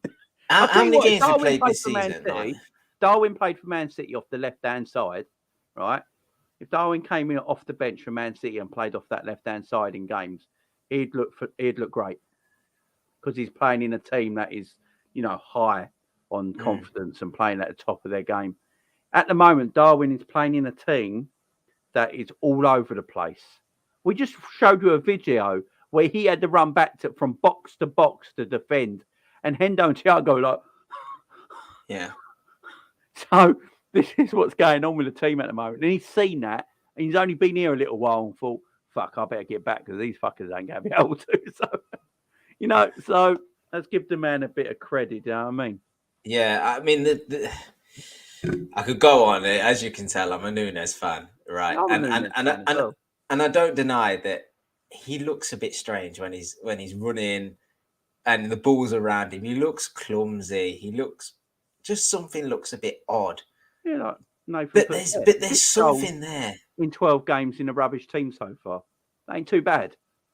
And the thing is, exactly. And the thing is, Jamie, he's not even getting like that. He scored that one goal that won us the game against West Ham. It was literally like one of the few balls that was played into him. He obviously did the other one where he hit the post. But like every single game, he's having to fight for every single chance he gets. Like, balls ain't being put on a plate for him. Like, look at Mane last season when he was going through his rut. Like, he literally was getting balls put on a plate for him and he couldn't score. Like, that's not Nunez. That isn't the same. Like, he is just having to create everything himself. Like, I tell you what, once his team gets back playing well, he'll be absolutely fine. Yeah. Big up G in the house as well. How you doing, G? Do you think we as a club should be spending 64 million on a striker who is not finished product when there are other areas we need addressing? I mean, I've said this before. I believe in the summer Liverpool were meant to be buying Tchouaméni and Darwin Nunez in the same summer because both deals were going on at the same time, and I still stand to it by this day that they will go buy both of them players. This is why I'm annoyed with FSG because I know money's there to spend, and I'm telling you everyone right now as well. We will buy players in January. We will. It's going to happen. And everyone's going to be pissed off at it because they're like, well, why don't we just do this in the summer? Because as I said at the beginning of this video, FSG live in the moment. They're reactionary. They live in the moment. They don't look at the future. They look at the now. And now FSG go look at it and go, shit, we need to finish in top 4.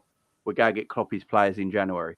Because they're also hearing the outrage at the moment from fans. So they'll be like, right, we'll get your players in January. We'll get it sorted. Then we'll look at next season, blah, blah, blah, blah. You know, that's what's going to happen. But I think Darwin B. He's got 1 in 2 in a Liverpool team that's mid-table. So that's just... And he's 64 million. The problem with the transfer market is that Benfica didn't want to sell him. Benfica didn't need to sell him. Right?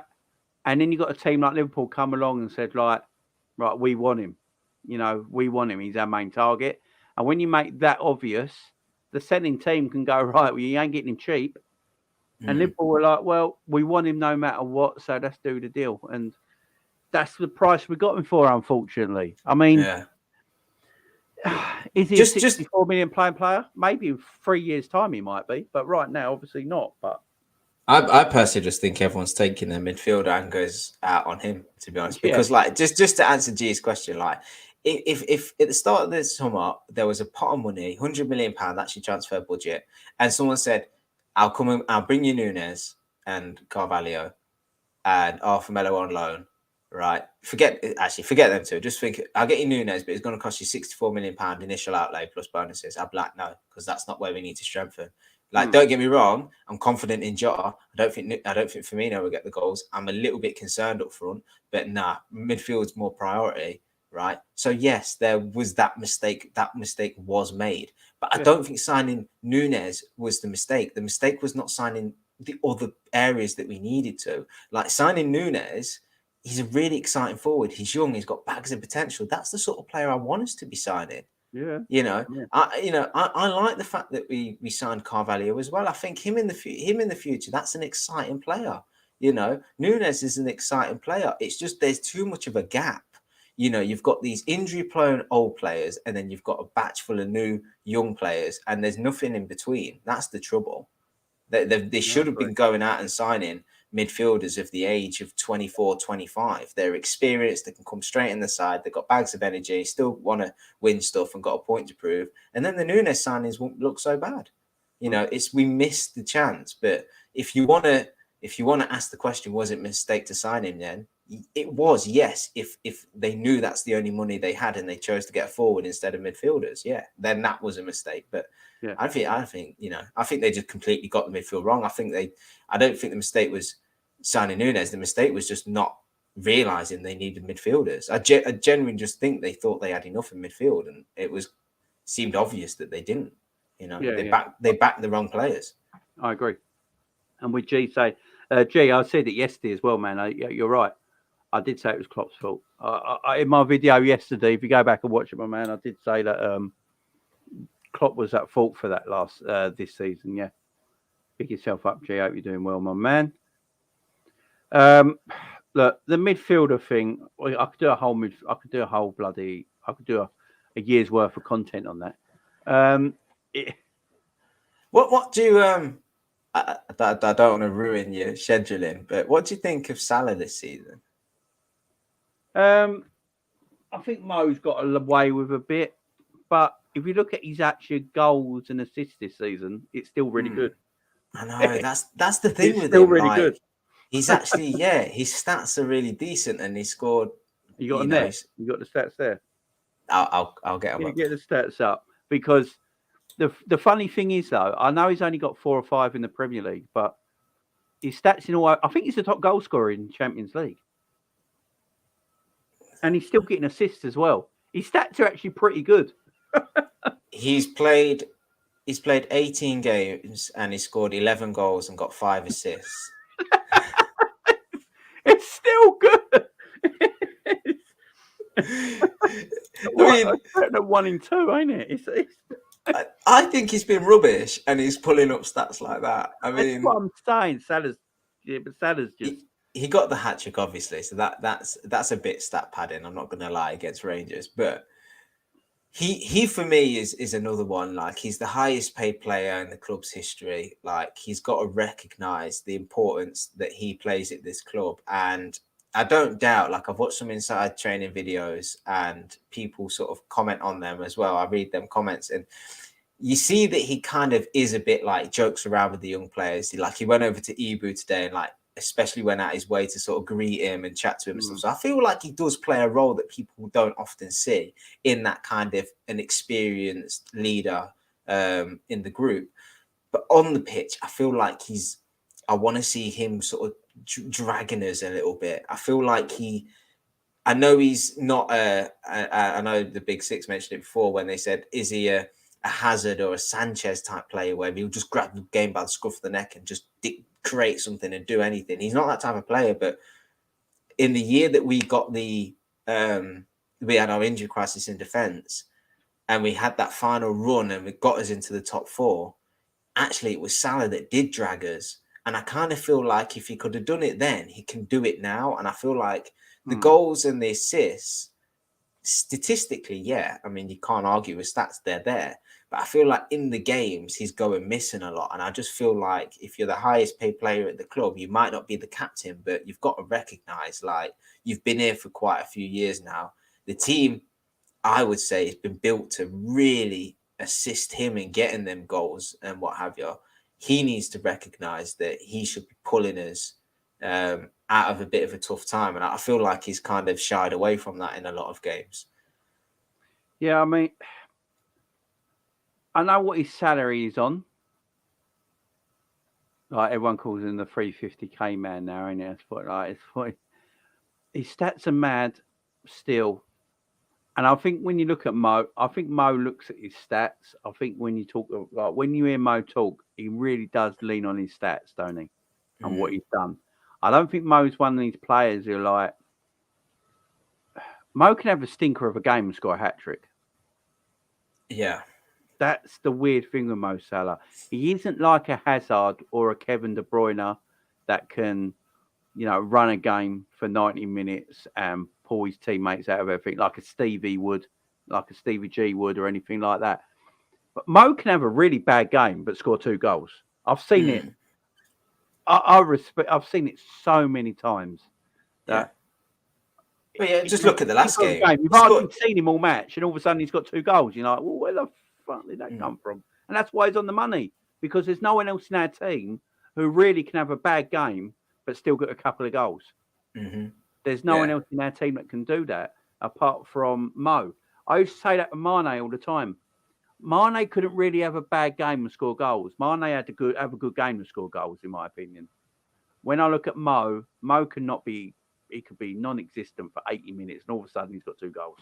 And that's just the way he is. And it's crazy to say that about someone who's actually not a particularly clinical finisher either.